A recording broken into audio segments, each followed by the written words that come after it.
ঠান্ডা তো বেশ জাঁকিয়ে পড়েছে, আর পৌষ মাস মানেই হলো পিঠের উৎসব। তাই আজকে একটা দারুণ স্বাস্থ্যকর পিঠে নিয়ে হাজির হয়ে গেছি। আমরা অনেকেই ময়দা বা চালের গুঁড়ি দিয়ে দুধ পুলি পিঠে বানাই, তবে আজকে আপনাদের সঙ্গে শেয়ার করে নেব আটা দিয়ে দুধ পুলি পিঠে। ভীষণ সহজ বানানো, আর বকবক নয়, একদম শেষ পর্যন্ত আমার সঙ্গে দেখতে থাকুন। প্রথমে নারকেলটাকে ভালোভাবে কুড়িয়ে নিয়ে তারপর নারকেল আর গুড় দুটোকে ভালোভাবে জাল করে নিয়ে পুরটাকে তৈরি করে রাখা হয়েছিল। এরপর আটাটাকে ভালোভাবে মেখে নিতে হবে। যেমন ভাবে আমরা রুটি করার জন্য আটা মাখি, ঠিক সেইভাবে মাখলেই হবে। পুরটাও রেডি, আটাটাও মাখা হয়ে গেছে। হাতের সাহায্যে এইভাবে করে এরপর এটাকে করে নিয়ে তারপর এর মধ্যে পুরটাকে ভরে সুন্দর করে এটাকে হাতের সাহায্যে আটকিয়ে তারপরে যে কোনো একটা ডিজাইন করে দিলেই তৈরি হয়ে গেল। তবে আমার বৌদি ভীষণ সুন্দর এবং সহজ একটি ডিজাইন করতে পারে। চলুন সেটা আপনাদের সঙ্গে শেয়ার করে নিই, আর আপনারাও দেখতে থাকুন।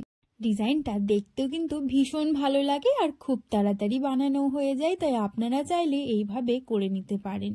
আমি এর আগে ময়দা দিয়ে দুধ পুলি পিঠের রেসিপি শেয়ার করেছিলাম, আমি ডেসক্রিপশনে লিংক দিয়ে দেবো, আপনারা চাইলে সেই ভিডিওটাও দেখে নিতে পারেন। ওটাও খেতে ভীষণ ভালো লাগে আর ওটা দেখতে একদম সাদা হয়। তবে এটা যেহেতু আটা দিয়ে করা হয়েছে তাই এটা কিন্তু একদম সাদা হবে না, তবে এটা খাওয়া বেশি স্বাস্থ্যকর। যারা ময়দা খেতে চান না তারা কিন্তু এইভাবে করে নিতে পারেন, যেটা খেতে দারুণ লাগে। এরপর দুধটাকে গরম হতে বসিয়ে দেওয়া হলো, তার মধ্যে পায়েস পাতা দিয়ে দেওয়া হয়েছিল। তারপর পিঠেগুলোকে দিয়ে দিতে হবে, কারণ পিঠেগুলো তো ভালোভাবে সেদ্ধ হতে হবে আর দুধটা অনেকটা জাল করে নিতে হবে, তাহলেই তো হবে দারুণ টেস্টি। আপনাদের কাছে অনুরোধ করছি, আমার চ্যানেলের ভিডিওগুলো যদি আপনাদের ভালো লেগে থাকে তাহলে অবশ্যই আমার চ্যানেলটিকে সাবস্ক্রাইব করে আমার পাশে থাকবেন। যারা শুরু থেকে একদম শেষ পর্যন্ত আমার পাশে আছেন তাদেরকে অনেক অনেক ভালোবাসা। এইভাবে আমাকে পাশে থেকে সাহায্য করে যাবেন, আর আমি যেন অনেক দূর এগিয়ে যেতে পারি, একটু আশীর্বাদ করবেন। খেজুরের গুড়টা কেটে রাখা ছিল, সেটাকেই একটু দুধ দিয়ে গুলিয়ে রাখা হলো যাতে ভালোভাবে গুড়টা গুলে যায়। আর কিছু পিঠে এমনি রাখা ছিল, দুধে ভেজানো হয়নি, সেইগুলোকে একটু তেল দিয়ে ভালোভাবে ভেজে নেওয়া হলো, তাহলে বেশ দু রকমের টেস্ট পাওয়া যাবে। এটাও কিন্তু খেতে ভীষণ ভালো লাগছিল, দারুণ মুচমুচে হয়েছিল। আর ভেতরের পুরটা কিন্তু আখের গুড় দিয়ে করা হয়েছিল, আখের গুড় আর নারকেল দুটোকে ভালোভাবে জাল করে। পুরটাও না দারুণ হয়েছিল।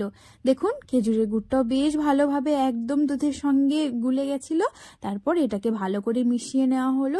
আগে থেকে এরকম দুধ দিয়ে ভিজিয়ে রেখে তারপর দিলে পরে এই গুড়টা গুলতে বেশ সুন্দর হয় আর খেতে ভীষণ ভালো লাগে। সামান্য একটুখানি লবণ দিয়ে দেওয়া হলো, তারপর ভালোভাবে মিশিয়ে নিলেই তৈরি হয়ে গেল। পিঠেগুলো সুন্দর করে সেদ্ধ হয়ে গেছে আর কতটা ঘন হয়ে এসেছে সেটা তো দেখেই বোঝা যাচ্ছে। ব্যাস, আজকের রেসিপি তৈরি হয়ে গেল। এই ঠান্ডার দিনে সকলে একসঙ্গে বসে পিঠে খেতে কিন্তু দারুণ মজা লাগে। দুপুরের রোদ্রে এরকম গরম গরম ধোয়া ওঠা পিঠে, উফ দারুণ। এই যে এক বাটি গরম গরম ধোয়া ওঠা পিঠে রেডি হয়ে গেছে। তাহলে এরকম ভাবে করে নিচ্ছেন তো পিঠে? অবশ্যই করুন, আর ভিডিওটা ভালো লাগলে আমার সঙ্গে থাকুন। অবশ্যই একটি কমেন্ট করবেন আর লাইক করতে একদমই ভুলবেন না।